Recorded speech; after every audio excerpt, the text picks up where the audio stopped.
আমরা 24-এর অভ্যুত্থান করে নতুন শপথ নিচ্ছি। আমরা 71-এর শহীদ থেকে শুরু করে আজকে এই 24-এর শহীদের সকলের ঋণ আমরা ধারণ করব। আগামীর বাংলাদেশ শহীদের রক্ত তার ঋণ শোধ করবে, শহীদের যে স্বপ্ন সেই বাংলাদেশ প্রতিষ্ঠা করবে। এবং সেই বাংলাদেশ প্রতিষ্ঠার জন্য আমাদের দরকার ঐক্য। জনগণ যদি ঐক্যবদ্ধ না হয় তাহলে আমরা আবার আমাদের স্বপ্ন বেহাত হয়ে যেতে দেখব। জনগণের ঐক্য ছিল বলেই আমরা অত বড় জগদ্দল পাথর শেখ হাসিনা আজীবন বন্দোবস্ত করে ফেলেছিলেন। জনগণের ঐক্য হয়েছিল বলেই আমরা তাকে পরাজিত করতে পেরেছি, পালিয়ে যেতে বাধ্য করতে পেরেছি। যদি জনগণের ঐক্য থাকে তাহলে এই দেশে ফ্যাসিবাদ যেমন পালিয়েছে, ফ্যাসিবাদী ব্যবস্থাকে আমরা কবর দিতে পারবো। আমরা দেখলাম শহীদের পরিবাররা তারা আর্তনাদ করছে, তাদের রাষ্ট্রীয় মর্যাদা এখনো হয় নাই, শহীদের পরিবারের দায়িত্ব এখনো হয় নাই, আহতদের চিকিৎসা এখনো হয় নাই, তাদের জীবনের দায়িত্ব নেওয়া হয় নাই।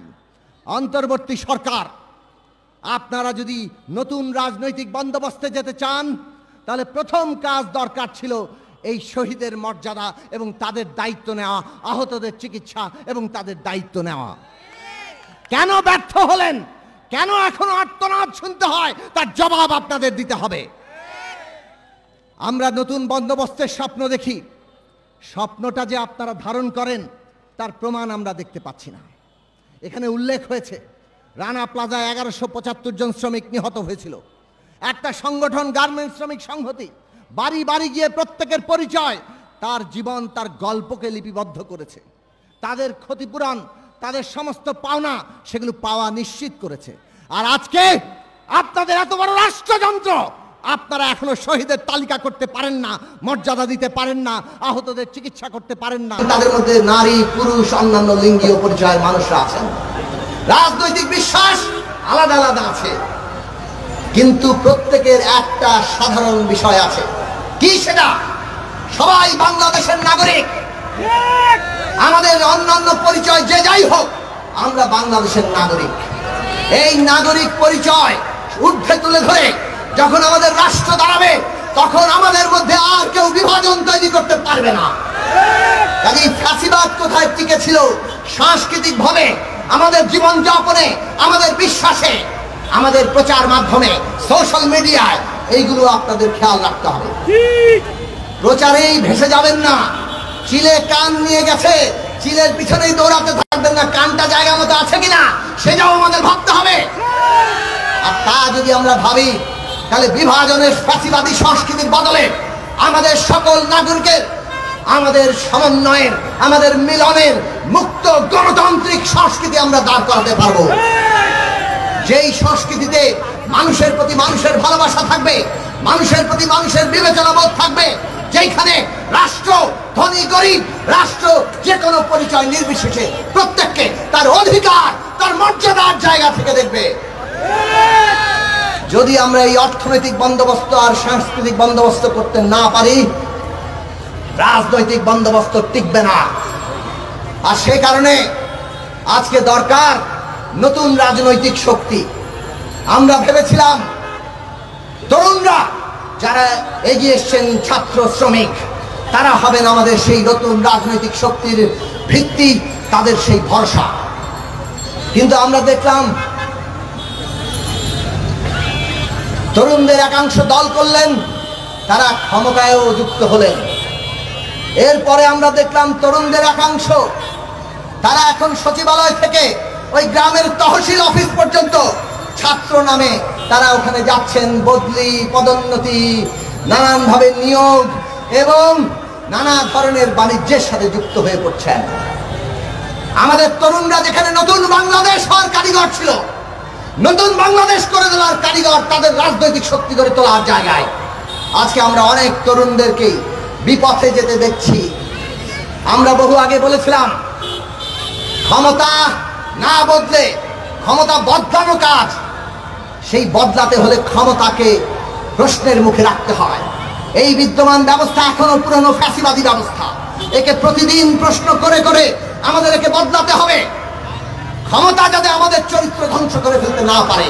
এই তরুণরা তাজা প্রাণ যারা ছিল এক পবিত্র উত্থানের মধ্য দিয়ে এক নতুন মানুষ, সেই নতুন মানুষগুলো যাতে নতুন মানুষ হিসাবে নতুন ব্যবস্থা কায়েম করতে পারে, তার জন্য আমাদের দরকার ছিল রাজনৈতিক শক্তি গড়ে তোলা। কিন্তু ক্ষমতার ভেতরে থেকে রাজনৈতিক শক্তি তা দূষিত করে, আর সেই লক্ষণ এখন প্রতিযোগিতার রূপ নিয়েছে। আগেকার বড় দল আর নতুন দল সবাই মিলে যেন প্রতিযোগিতা করছে, কিন্তু তারপরও আমরা আশাবাদী থাকতে চাই, কারণ আমাদের তরুণরা রক্তস্নাত হয়ে যে নতুন মানুষ হয়ে উঠেছেন, তাদের সবাইকে এই দুর্নীতি, এই লুটপাট গ্রাস করতে পারবে না।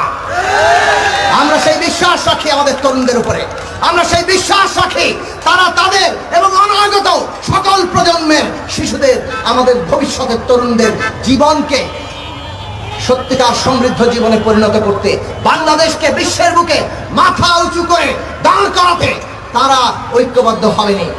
ফলে একটা অভ্যুত্থান কিংবা বিপ্লব 24-এই শেষ হয়ে যায় না। অভ্যুত্থান বিপ্লব চলমান। আসুন নতুন করে সংগঠিত হই।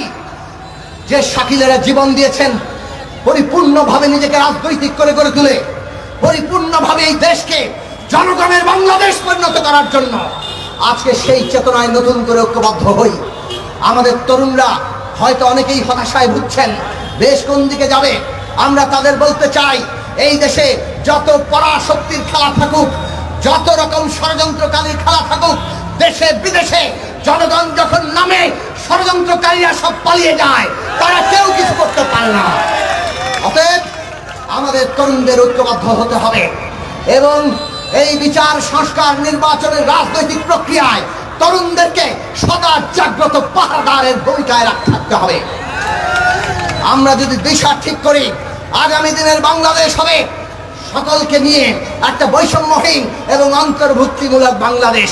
আমরা যদি ঠিক করি, আগামী দিনের বাংলাদেশ হবে অধিকার এবং মর্যাদা প্রতিষ্ঠার বাংলাদেশ। আমরা যদি ঠিক করি, আগামী দিনের বাংলাদেশ হবে অত্যাচার আর সব ধরনের অন্যায় জুলুম অবসানের বাংলাদেশ। সত্যিকার অর্থে আমাদের তরুণরা তখন জনগণের বাংলাদেশ প্রতিষ্ঠা করতে পারবে। আর সেই লড়াই করার জন্যই আমরা অঙ্গীকারাবদ্ধ। শাকিলের রক্তের ঋণ, 1600 শহীদ, আরো অসংখ্য শহীদ যারা ফ্যাসিবাদের বিরুদ্ধে লড়াই করতে গিয়ে গুম, খুন, হত্যার শিকার হয়েছেন, বিনা বিচারে হত্যার শিকার হয়েছেন, মিছিলে গুলি খেয়ে মরেছেন, এবং এই দেশের জনপদের ইতিহাসে মানুষের মুক্তির সংগ্রামে 1971 সালের মুক্তিযুদ্ধ সহ সমস্ত সংগ্রামে সকল আত্মোৎসর্গকারী শহীদের রক্তের ঋণ যদি আমরা ধারণ করতে চাই, আমরা অঙ্গীকার করি বাংলাদেশের জনগণের স্বার্থে আমরা রাজপথে ছিলাম।